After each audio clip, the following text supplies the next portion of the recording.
Assalamualaikum warahmatullahi wabarakatuh. Saya Roslina Sekarsari bersama rekan saya Kasih Rahayu dan juga Tia Fitria. Di video kali ini kami akan memaparkan tentang pemanfaatan limbah cangkang telur ayam sebagai adsorben zat warna metil orange dalam larutan yang berasal dari jurnal dengan judul yang sama. Metil orange merupakan salah satu limbah tekstil yang mencemari lingkungan yang bersifat karsinogenik dan mutagenik. Salah satu cara untuk menangani limbah ini adalah dengan cara adsorpsi menggunakan cangkang telur ayam. Nah, cangkang telur ayam ini merupakan limbah yang belum banyak dimanfaatkan oleh orang-orang, sehingga mudah didapatkan di mana saja. Penelitian ini bertujuan untuk mengetahui pengaruh massa adsorben, waktu kontak, dan pH terhadap adsorpsi metil orange dengan cangkang telur ayam. Metode penelitian ini meliputi 3 tahap, yaitu preparasi adsorben, adsorpsi, dan analisis spektrofotometer UV vis. Hasil penelitian menunjukkan kondisi adsorpsi terbaik terjadi pada massa adsorben 11 gram, waktu kontak 60 menit, dan pH 1 dengan efisiensi adsorben sebesar 41,46% dan kapasitas adsorpsi sebesar 59,55 mg per gram. Perkembangan industri tekstil di Indonesia saat ini mengalami pertumbuhan produksi yang sangat pesat dari tahun ke tahun. Namun terdapat adanya dampak negatif bagi lingkungan. Hal ini disebabkan oleh limbah yang dihasilkan. Salah satunya adalah limbah zat warna akibat dari proses pewarnaan tekstil. Zat warna tekstil merupakan salah satu pencemar yang bersifat non-biodegradable. Umumnya dibuat dari senyawa azo dan turunannya, yang merupakan gugus benzena. Senyawa azo digunakan sebagai bahan celup yang dinamakan azodise. Salah satu zat warna azo yang banyak digunakan dalam proses pencelupan adalah metil orange. Metil orange atau metil jingga adalah senyawa organik dengan rumus C14H14N3NaO3S dan biasanya dipakai sebagai indikator dalam titrasi asam basa. Metil orange merupakan indikator pH karena mengubah warna yang jelas dan sangat sering digunakan dalam titrasi. Metil orange dibuat dari asam sulfanilat dan N,N-dimetil anilin. Di samping itu, metil orange merupakan pewarna yang digunakan untuk memberikan warna pada zat, terutama kain. Dan metil orange ini berbahaya untuk kesehatan karena bersifat toksik dan mutagenik. Baik, masih mengenai pendahuluan, salah satu metode alternatif untuk menghilangkan zat warna dari air yang tercemar oleh metil orange itu adalah adsorpsi dengan menggunakan adsorben yang murah dan mudah didapatkan, seperti cangkang telur ayam. Cangkang telur mengandung sekitar 98% CaCO3 atau kalsium karbonat dan memiliki 10.000 sampai 20.000 pori-pori, sehingga diperkirakan dapat menyerap suatu solut dan dapat digunakan sebagai adsorben, menurut Ahmed dan Ahsan tahun 2008. Selanjutnya yaitu ada metodologi penelitian.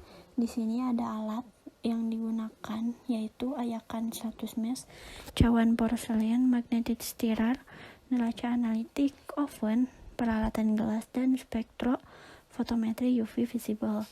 Untuk bahannya ada asam nitrat, aquades, cangkang ayam telur, metil orange, dan NaOH. Untuk variabel bebasnya yaitu ada massa adsorben dengan berat 7, 9, 11, dan 13 gram. Kemudian waktu kontak, variasi waktu kontak 20, 40, 60, dan 100 menit. Dan ada juga variasi pH yaitu 1, 3, 5, dan 7. Untuk variabel tetapnya ada konsentrasi larutan metil orange 20 ppm dan volume larutan 50 ml.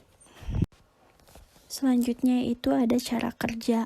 Di sini untuk cara kerja yang pertama itu persiapan adsorbennya. Nah, di sini kita adsorbennya itu menggunakan cangkang telur ayam. Nah, yang pertama kita harus cuci cangkang telur ayam ini dan hilangkan dari membran dan kotoran yang melekat pada cangkang. Kemudian jemur cangkang ayam telur hingga kering. Kemudian haluskan dan diayak menggunakan ayakan 100 mesh. Nah, setelah kita panaskan, Setelah itu kita panaskan selama 15 menit pada suhu 105 derajat Celcius. Kemudian selanjutnya itu persiapan untuk adsorbatnya. Di sini adsorbat atau zat yang akan diserap oleh adsorben kita menggunakan larutan metil orange 20 ppm. Nah, bagaimana cara membuatnya itu dengan menimbang 20 mg metil orange serbuk metil orange dan kita encerkan sampai 1000 ml dalam labu ukur 1000 ml.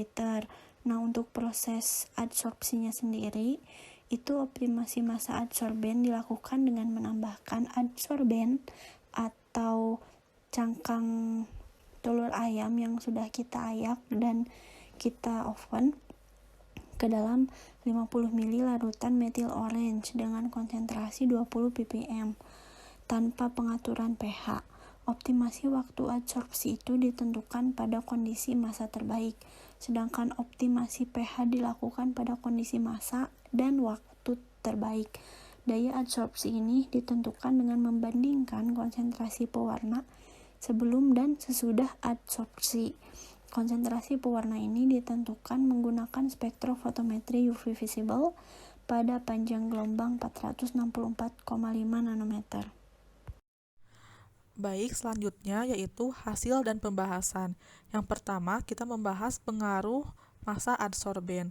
Bisa dilihat dari kurva yang dihasilkan bahwa konsentrasi metil orange yang terabsorpsi meningkat seiring dengan bertambahnya jumlah massa adsorben. Hal ini terjadi karena dengan adanya penambahan jumlah adsorben, maka terjadi penambahan sisi aktif yang terdapat pada permukaan adsorben. Sehingga semakin banyak jumlah adsorben, maka semakin banyak pula metil orange yang terserap. Namun, pada kondisi tertentu, persentase penyerapan akan konstan, bahkan mengalami penurunan karena telah terjadi kejenuhan pada adsorben.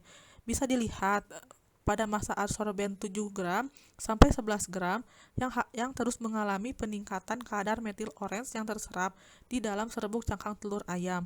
Sedangkan pada massa 11 gram ke atas mengalami penurunan persentase adsorpsi. Hal ini disebabkan karena terjadinya peristiwa tumpang tindih selama proses adsorpsi sebagai akibat dari kepadatan partikel adsorben. Dengan begitu, pada massa adsorben 11 gram dengan persentase 20,6% merupakan massa terbaik karena pada saat itu telah terjadi keseimbangan antara metil orange yang diserap oleh adsorben serbuk cangkang telur. Kemudian, pengaruh waktu kontak bisa dilihat juga pada kurva bahwa konsentrasi metil orange yang terserap meningkat seiring dengan bertambahnya waktu kontak. Hal ini disebabkan semakin lama waktu tumbukan antara serbuk cangkang telur ayam dengan zat warna metil orange, maka semakin banyak metil orange yang terserap oleh serbuk cangkang telur ayam. Karena semakin banyak gugus aktif pada serbuk cangkang telur ayam yang berikatan dengan metil orange. Setelah mencapai adsorpsi terbaik dengan bertambahnya waktu kontak, maka daya serap serbuk cangkang telur ayam akan menurun karena adanya faktor mekanik atau pengadukan, sehingga serbuk cangkang telur ayam sudah tidak mampu mengikat atau mempertahankan metil orange lagi, dan metil orange pun terlepas dari serbuk cangkang telur ayam. Nah, kemudian pada penelitian ini waktu terbaik adalah 60 menit dengan persentase adsorpsi sebesar 20,57%. Selanjutnya, hasil dan pembahasan mengenai pengaruh pH. Bisa dilihat pada kurva, di sini menunjukkan bahwa adsorpsi metil orange menggunakan adsorben cangkang telur ayam terjadi secara maksimal pada pH 1 dengan persentase adsorpsi sebesar 41,46%. Penurunan pH ini menyebabkan adsorpsi metil orange semakin bertambah. Pada pH rendah dan bersifat asam akan menyebabkan permukaan dinding biomassa terprotonasi sehingga adsorpsi metil orange menjadi lebih besar. Sedangkan pada pH tinggi, adsorpsi metil orange menjadi lebih kecil. Hal ini itu dikarenakan di dalam air pada pH yang tinggi permukaan dinding biomassa serbuk cangkang telur akan bermuatan negatif dan komponen zat warna yang larut merupakan anion sehingga penyerapan zat warna tersebut akan terhalang dan saling tolak menolak.